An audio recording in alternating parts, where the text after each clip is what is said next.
Happy Monday, 10 a.m. here live from the Precision Golf studio in the UK. I am doing a little Monday live. Haven't been on live for a little while, so I thought I'd come on and give you a chance to fix the golf that you played at the weekend, if you played bad golf, or the opportunity to share the beautiful golf that you played on Saturday or Sunday. I'm going to wait for a few of you to join before I get going. I hope you've all had a great weekend. I'm back from a week in the sunshine of France. Terra Blanch resort. Goodness me, what a place, what a venue. It was nice to be out playing some golf. Hopefully you're all having a great Monday so far, all of you that are awake in the UK. Just brushing away a few 9-irons here, just while I get a few of you to join. Got a bit of on top of my skillets this morning. I was a little bit behind. If you were one of those guys or girls that weren't, or that were on my list of clients, you should have your skillist lesson in your inbox, so go check that out. Just brushing a few away, loosen up the cogs. Philip, hi Stu, thanks for your skillist tips. I'm shocked how bad my grip is. Well, many golfers believe that they're gripping it correctly, and then when I share my thoughts, the realization that grip and setup is really very bad never surprises me, because golfers in the main believe that they stand to the ball correctly, and there is so much low-hanging fruit from a good setup. So it doesn't surprise me, but I'm glad that you've got the drills through, and I look forward to helping you. Philip is on a unlimited subscription, so we're going to be able to get stuck into some serious change over a month. I feel very privileged to be able to reach out to so many people across the world and help them with their golf. If you've got any questions, feel free to let me know. I will demonstrate, I will answer your golf swing needs, anything that you want me to talk about.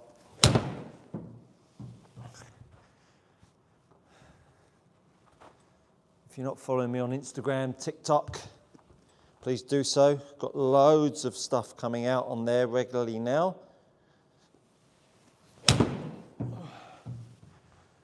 Channel really getting some nice momentum. Thank you so much for all of your support. Philip, not sure if I need to practice setup or watch you now. Well, you can do both if you want. But no. Well, up to you. I assume you're not working today, so perhaps you have enough time to do both.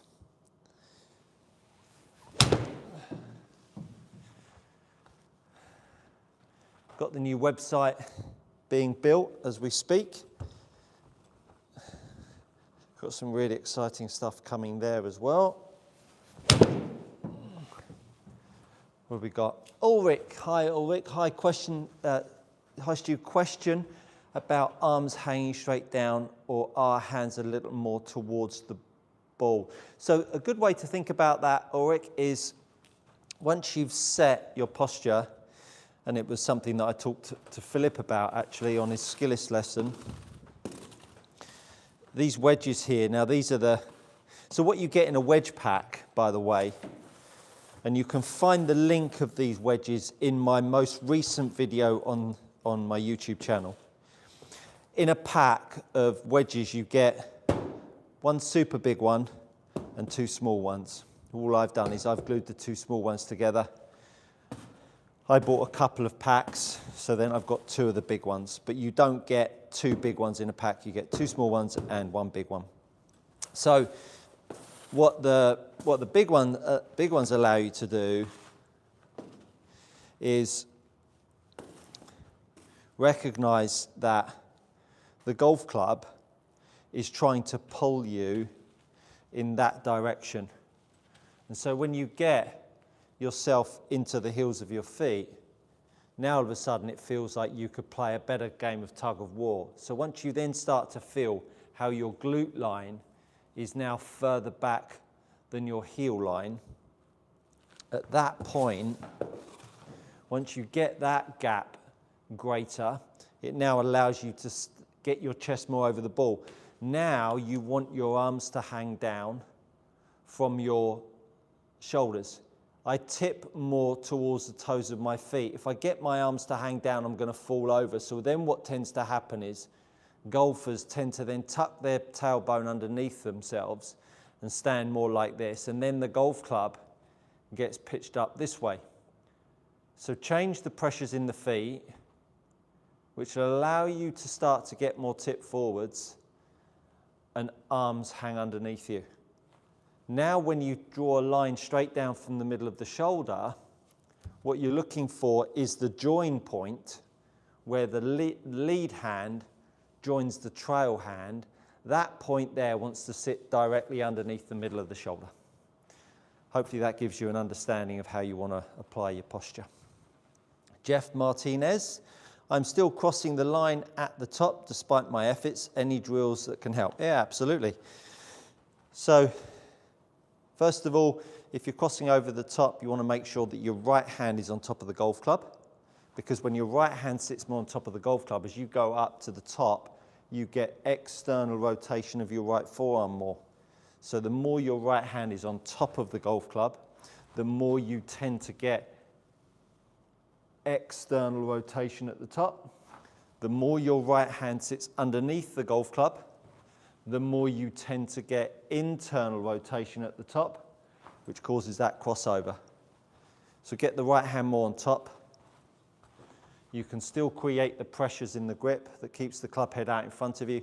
Then as you start to turn to the top and get that external rotation, you can then start to get that shaft to pitch more to the left. Hopefully that helps for you, Jeff. Philip, are you using the large wedge or two small ones from the pack? So there's two small ones and one large one in a pack. What I just demonstrated there was me using the large ones. Stephen, hi Stephen. How I get proper distance from the ball? Well, that's a biggie. You need to grip it well. That's number one. If you grip it well, you will get the club face coming back straight. Once you get the club face coming back straight, you can then start to change the way you use your levers. And what I mean by using your levers, start to set the golf club on the way down, set and swing. Setting the club on the way down is energy. If you're pulling on the club and you're using your feet better, you'll start to open your hips up. And then the swing moment down at the golf ball is where you get the speed from. Go check out my playlist, Build a Golf Swing in 40 Minutes.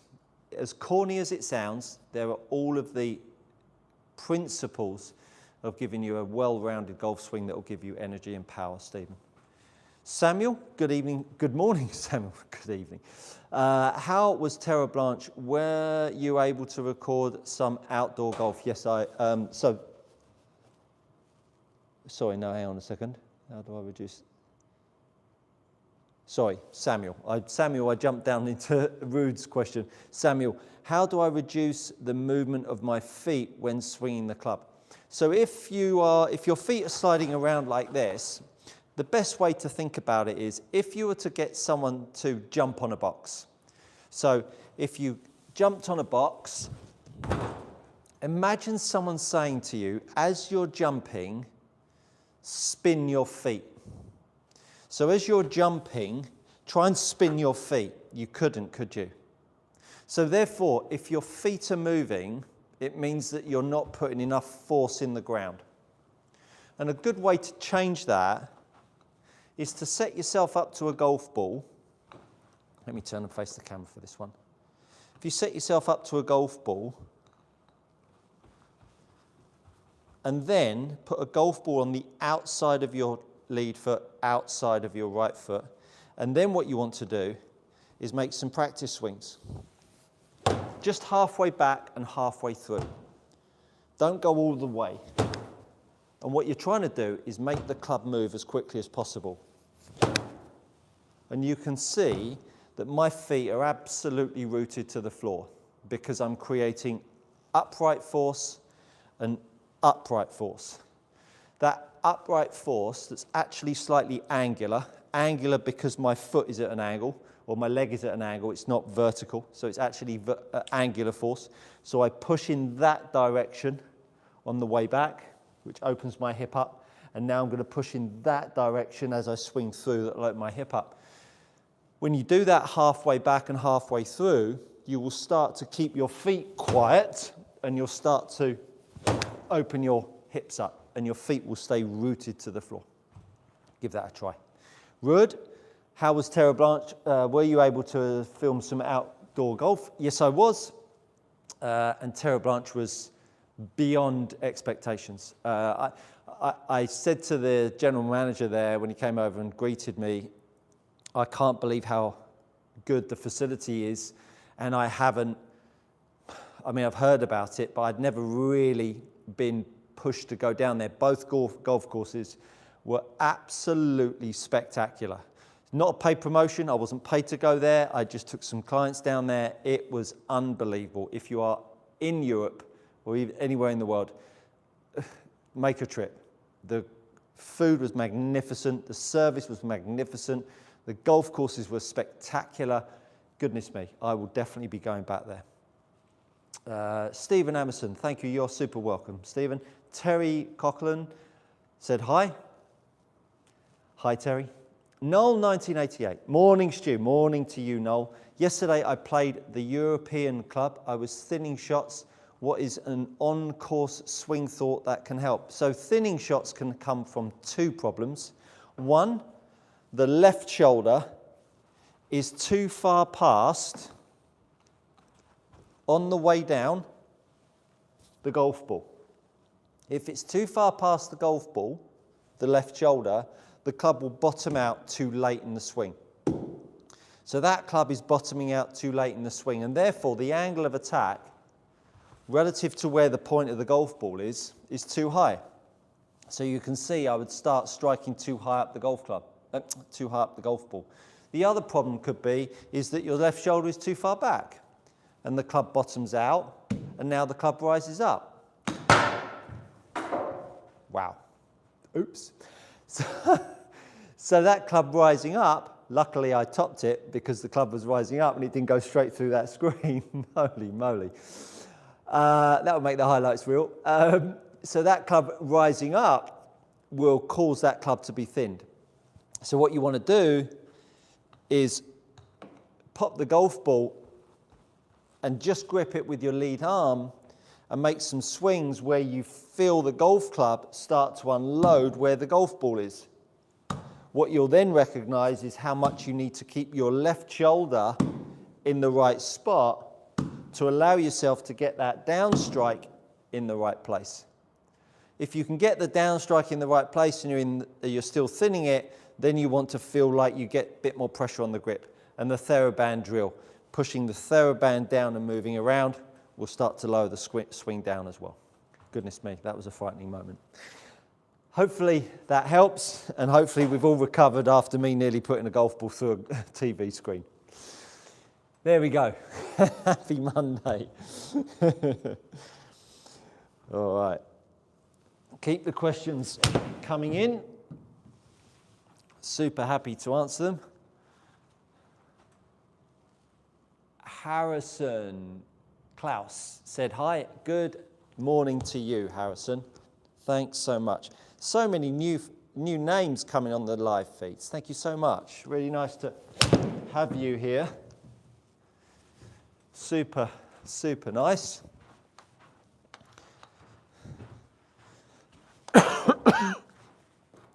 If you're new to the channel, I've got a WhatsApp community chat group that I'm building up because there's going to be lots of great stuff coming on there.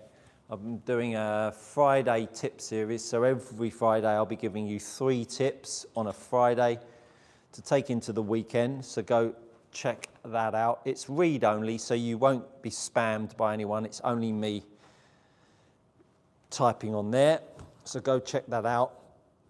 I'll pop the link in the bottom of this live, but if you just go onto your WhatsApp updates tab on the bottom of your WhatsApp, you'll be able to search Good Golf Coaching and you'll find the group in there.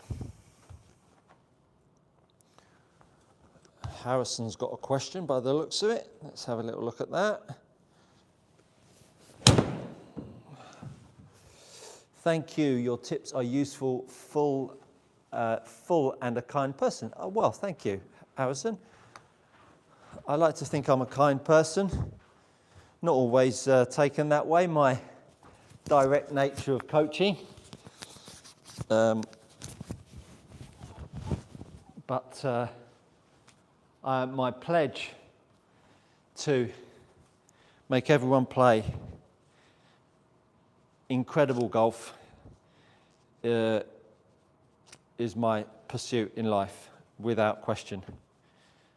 And I hope you can all feel it, because it's honest, it's sincere, and it's what I was put on the planet to do, as far as I'm concerned. One tip to stop fatting my irons. Take the golf club in your right hand, pop your lead hand behind your trail elbow, make some swings, and make your right shoulder and your hand move at the same rate. Can you see my hand and my shoulder moving at the same rate? To make that happen, you'll need to make sure that that hip moves. Because if the hip stays shut and you try to move your shoulder around, it won't go very far. So you need to make sure that your hip is opening up, and you do that by lengthening your lead leg. Now you can start to feel where the club can bottom out, and it's the pressure on the grip in this direction. Not forwards, just underneath your chest. And when you do that, you'll start to get the golf club bottoming out later. So look how my right shoulder is moving around. Now, for a lot of golfers, moving your right shoulder forwards, everyone believes that that creates an outside-in swing. Moving my right shoulder forwards, you can see that the club path was zeroed out, 2 degrees, it's nothing. The reason why the ball's gone left is because the face was closed. So therefore, the more that I can now move my right shoulder and my grip faster, now all of a sudden, it will give me more pull. Now the path is from the inside at 4.2, and my low point is now occurring later in the swing. So that's a great little drill to sort your fat strikes out. A Chinese, Japanese handle said hi, right back at you. Another one said hi, right back at you. Jeff Martinez, Stuart, it is my dream to teach coach golf, and I want to teach your philosophy. What are the steps I need to take to become credentialed? Credentialed in the way I coach? Well, you've kind of headed me off there. I am going to be creating a coaching series. I've got so many ideas. I've got so much to share. But it's just taking time. And the bigger my channel gets, the more time I can back off of my daily coaching. So at the moment I coach 3 days a week. I'm going to try and go down to 2 and maybe 1 day a week. And all of the other time is creating content and creating an ability for coaches to learn how I coach and what to look for and how to develop as a coach. And that's going to be coming as well. So stay tuned for that, Jeff. Marco51, hi Stuart, any tips for shortening my backswing and if it goes past parallel. Yeah, great question. So shortening up backswings is super easy. Take yourself a bag towel, my GX golf gloves bag towel. Take it in your right hand, the bottom hand, if you're whichever you've got, left-handed or right-handed golfer. Now all of a sudden, what you're looking to do is pull that towel taut. Now what I want you to do is keep the towel taut all the way into your backswing. And what you'll start to feel is your right arm getting longer. And when you make your right arm longer, what it actually does is takes away the element that makes your backswing long. The element that makes your backswing long is over-flexing the right arm. I over-flex the right arm and now I make a backswing. Can you see how long it is? I now make my right arm longer. Look how it shortens up my backswing. And it actually pulls my arms back to where they started. So when I started the golf swing, if you draw a line across my shoulders and then draw a line perpendicular down to the grip, you can see that the grip's in the middle of my chest. Now I make a backswing and I keep the grip in the middle of my chest. I now make my right arm longer, my right arm shorter, more flexed. Look how the club overswings. So the pressure that you exert with your right arm at the top of the backswing is what will shorten up your backswing and make your arms meet your chest. That's how you make a backswing shorter.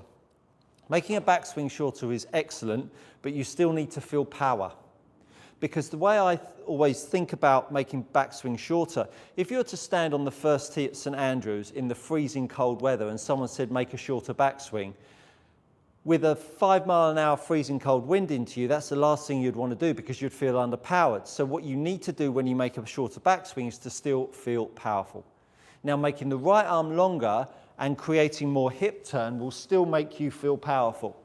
Don't just deal with your arms, making your arms longer with your right arm, you need to encourage more hip turn as well. So shorten up a backswing, you actually need to make your body turn more and your arm swing shorter. Starting off with the right arm swing will, the right arm long will help the arm swing reduce. To encourage more hip turn, go check out my recent video with the Swiss ball, making a backswing more hip turn. That'll then encourage your hip turn.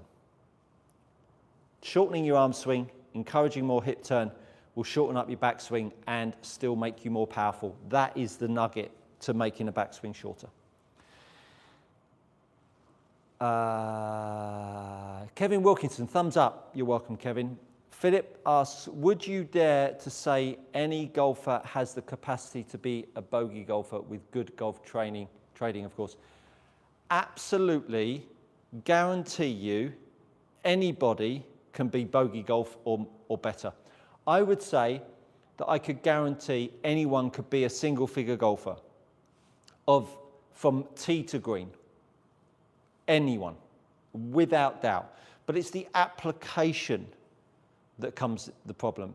I have so many people on Skillist that come with so much enthusiasm, and I ask for a video, 7-iron video, face on and down the line, and a driver face on and down the line. Then what I do is I do an analysis, and then I give 3 drills. The 3 drills couldn't be, in most cases, more simple. But yet people send me back videos that look nothing like the drills. So at that point, you can see learning is difficult. Copying is difficult, even with the best drills in the world that I believe I create. So the knack of getting better is the detail in which you practice at. And that's the detail in which you apply the drills that I share and create. I have so many people, Philip, that say, my grip is perfect, Stuart. You were case in point. I remember an email, the message you sent through, my grip's great, Stuart. I think it's perfect. Your grip couldn't be further from where it needs to be. But that was your interpretation. So everybody, without question, that steps on my mat will be a single figure golfer. Without question. From tee to green. The reason why I say that is because short game and putting can hold a golfer back. But the ability to be able to be tee to green, single figure golfer, super easy. Terry Coughlin. I tend to pull my wedge shots from around 60 metres. Check your golf ball is not too far forwards. Check that your backswing is shorter than your through swing. If your backswing is shorter than your through swing, then you've got enough acceleration with the grip on the way through, and the chances are you will then create a more open face and not pull it. What tends to happen is the path will dictate where the ball goes more than the loft is pointing. And if your path's going a little bit left, it could mean that the fact that your golf ball's too far forwards in your stance, and so that the more forwards the ball is in the stance. So I put 3 balls here. So I've got 3 balls. Let's not put them so dramatically different. Hopefully you can see that. So you've got 3 balls here, and I'm going to set up to the golf ball. So the middle ball is my usual ball position, okay? So I'm going to shuffle back, and I'm now going to hit this golf ball over here. Look at where the path goes. Hopefully TrackMan gets it. So the path is from the inside and pushing it to the right. Then I put the ball more in the middle. Now I hit that one. The path, because the ball is further forwards in the stance, the path will then want to straighten up. It's now gone to 0. Now I shuffle forwards and hit the last ball, and then I meet it later in the arc. Look where the path goes. Now the path is going to be to left. So those 3 ball positions, I made exactly the same swing. What happened is I met it earlier in the circle, ball went right. Met it in the right point, ball went straight. Then I met the ball later in the arc and it went left. With the right grip, you will get a correlation that is always on point. And what I mean by that is, if you turn the steering wheel left, the wheels will go left. If you turn the steering wheel right, the wheels will go right. What we have in most golfers, because their grip is so bad, because golfers inherently don't know how to hold the club because they don't know what they're priming their body for, and that is a heavy end trying to push the light end up. Because they grip it poorly, they then can't get a direct relationship of where the face is pointing and where it feels in their hands. So the better you grip it, the more you'll be in tune with the nuances that I've just demonstrated there. So your ball position will be one of the ingredients to that. If your grip's poor, you could be doing other things. If your grip's weak, you could be casting the golf club. Casting the golf club will make the path again go too far left, which will, again, with short shots, will dictate too much of the direction of the golf ball. As soon as you have loft in your hands, path has more impact on where the ball starts. Take the loft down, face has more impact on where the ball starts. Hopefully that makes sense. Marco 51. Hello, Stuart. Good morning, Marco. Again, if I suddenly start hitting shanks during a round of golf, could you recommend a tip to stop shanks? Yeah, absolutely. So first of all, a shank is simply the sweet spot moving further away from you. Now,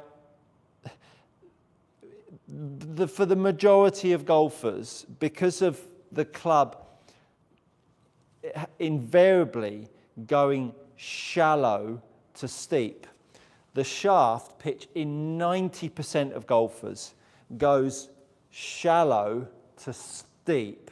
As soon as that club's going shallow to steep, the golfer is having to lift the grip up to get the club head to swing back in.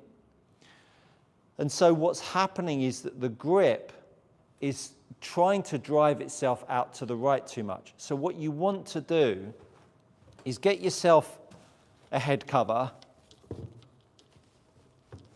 and pop it under your lead arm, and then just make some swings where you go a third of the way back and then swing through. And what that'll do is it'll start to make the track of the grip work more back inside. And what that'll do is pull the sweet spot away from the golf ball. Now, as soon as you do that, what's going to happen more than likely is you're going to pull the golf ball. At that point, the face to path is then the problem, not the path line. Because when you have a grip that's going up and out to the right, it's opening the face as well as moving the sweet spot too far away. And a good way to demonstrate that is that the fact that I put that broom on the floor, I move the grip away, look how open the face is. Then what you've practiced is trying to square the face up when you do meet it. But you've got a grip that pushes away that makes you shank it every now and then. To fix that, you've then got a situation where the grip now moves closer to you, which pulls the sweet spot in. But because where you've been in this position and you've learned to square the face up, now when you move the grip around to the left, just look how close that club face is and how de-lofted it is. So now all of a sudden, you've got to get rid of the bow in your left wrist and put some more cup in it, which will line the face back up. So changing the track of the grip is your first objective. Get the head cover underneath your lead arm and make some 1/3 backswings and through swings. Once you start to see that shot, then change your face to path by putting more crease in your left hand, as long as your grip's right. That will eliminate your shanks immediately. Noel 1988, just for fun, what is the one of your pet peeves that you hear coaches teaching? Oh, God, goodness me. Do you want to go there, Noel? One of my pet peeves is that coaches don't have a vision of where they're taking their golfer. My second pet peeve is not being a pervert of the grip. When I see people working on stuff and their grip is so bad, it's like, well, you'll be back. You'll just keep on coming back with the same errors. When you grip it right and you start to learn how the forearms rotate, how the wrist angles start to be such a high impact, you'll really grasp how important the grip is. And actually, you just end up coaching people far less. They get better much quicker. And actually, the growth of your business as a golf coach becomes greater because you're coaching people less, they're getting better quicker, and they share that for you. So my agenda is fix the grip, fix the way you stand to the golf ball, learn how to principally use your upper body against your lower half, swing the club, everyone's a winner. It's that simple. It is that simple. So my pet peeve, golf coaches don't have a vision, don't spend enough time on the grip, and all of a sudden you just keep on going over the same problem all of the time. Marco 51, thanks Stuart, great tips as always. Really no problem at all, Marco, thanks for being here. Harrison, how do I hit my 5-wood or hybrid better? I don't know because I don't know what you do wrong. It's impossible for me to say. I would simply be guessing. Sorry, I can't be more direct or more informative than that.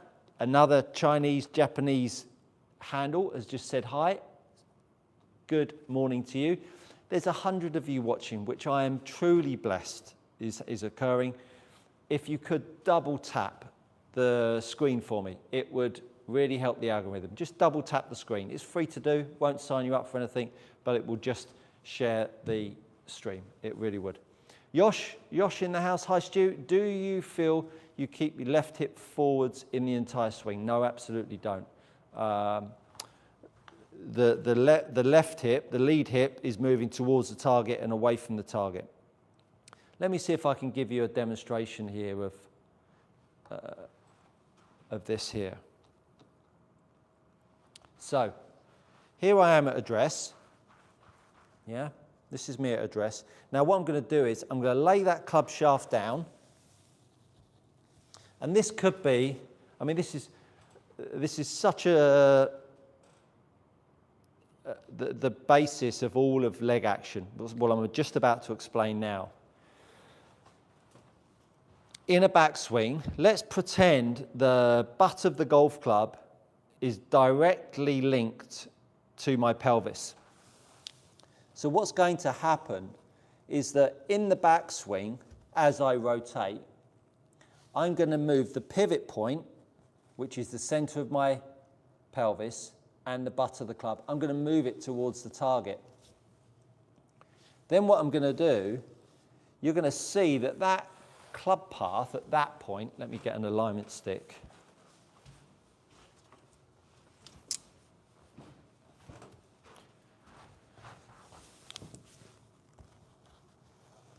So at the moment, when I swing that golf club back, look at the path line between the golf ball. I'm on my hands and knees here, goodness me. Look at the path line when I make a backswing relative to the ball. Then I make my pelvis move more towards the target and load more to the left. Look how the path line is now becoming more exaggerated from the inside. Can you see that? So I've moved my pelvis towards the target. That's where it started, in line with the golf ball. Now I've got energy in my left leg. Now as I swing the golf club down, into the ball, this left foot over here is now going to push the grip back to the middle. And what that'll start to do is straighten your path back up. So you get this situation where the club swings back, weight moves left. Then as the club swings back, the lever starts to work back, and the club then starts to swing through. So you get this grip that moves towards the target, which is your hip. Swing the club back. Now as you swing the club down, the left leg pushes the hip back, lines it all back up, and moves back through. Hopefully you can see the vision of that. It's difficult to do on a vertical camera away from me. But recognizing that this path and this club is moving, the butt of the club and the pelvis is moving in very similar motions, and what it's doing is creating a path more from the in. The more I load the left foot in the backswing, then as you pull down, that left foot is starting to line it back up. As the hips move back, the shoulders move through, and now the right side is accelerating. So you're getting this trade-off of foot pressures and the impact it has with the top half. Phew, that was something that I didn't think I was going to embark on. Jack, hi Stuart, I'm able to hit my shorter clubs well, but struggle with the longer clubs, especially my driver. Driver tends to smother the shot. Smother is usually an open club face, and people usually struggle with longer clubs because their face is usually too open. So I would check out my grip series, would be a good start. Doug, I've become a grip disciple. I see it all the time and know if the person I'm watching would just change, they would improve no end. Yeah, absolutely, Doug. It's a bit of a no-brainer.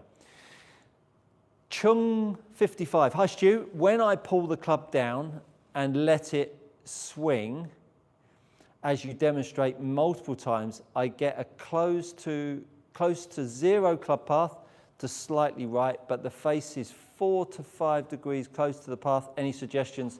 Yeah, you just want to use the TheraBand drill more. Where is my TheraBand? Here it is, up here. Let me just grab that.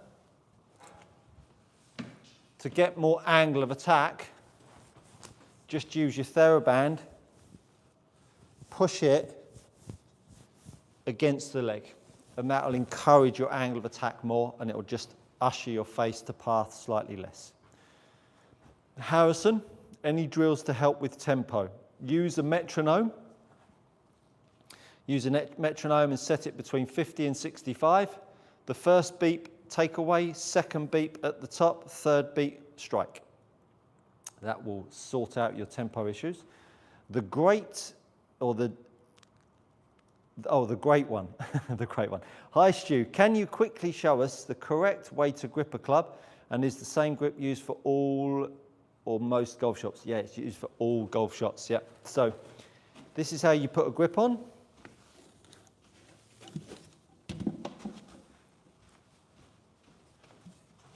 Here's the box. You take your hand, back of your hand. You put the back of the hand in line with the back of the box. Can you see that? I've put it in line with the back of the box. Then I turn it away. Then I get my fingers to hang off the end. Yeah? Now I'm going to walk around.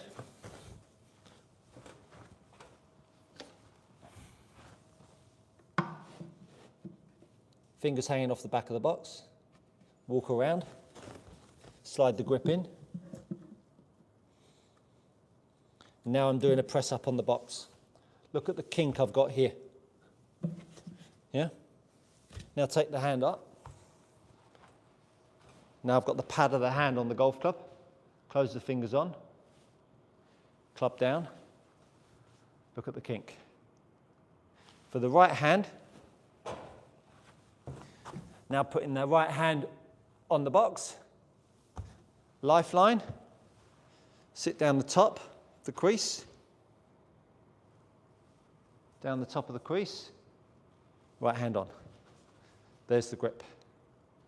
This will be the best thing you ever do. That is worth 10 shots. No doubt about it. Hopefully that helps. I've got a digital video series coming out where I go into super detailed videos on how to get the grip right. It's going to be paid for content, but it will be the best money you will ever spend on any kind of golf coaching. And it will be absolutely groundbreaking as far as I'm concerned. That's being filmed as we speak. So stay tuned for that. The great one, awesome, thank you. You are super welcome. Well, I've been on for about 40 minutes, answered lots of your questions, and you've all double tapped the screen. Well, some of you have, not all of you, but I can't expect all of you to do it. It'd be lovely if you did double tap the screen. I want to wish you a great week. I'm going to be back this evening, 6 p.m. live. I'm going to be downstairs in the Precision Golf studio, and we're going to be taking questions on golf swing and on equipment. Look forward to seeing you all then. Have a great day. Thank you so much for tuning in. And that, my friends, I think you'll agree, is good coaching. Toodaloo.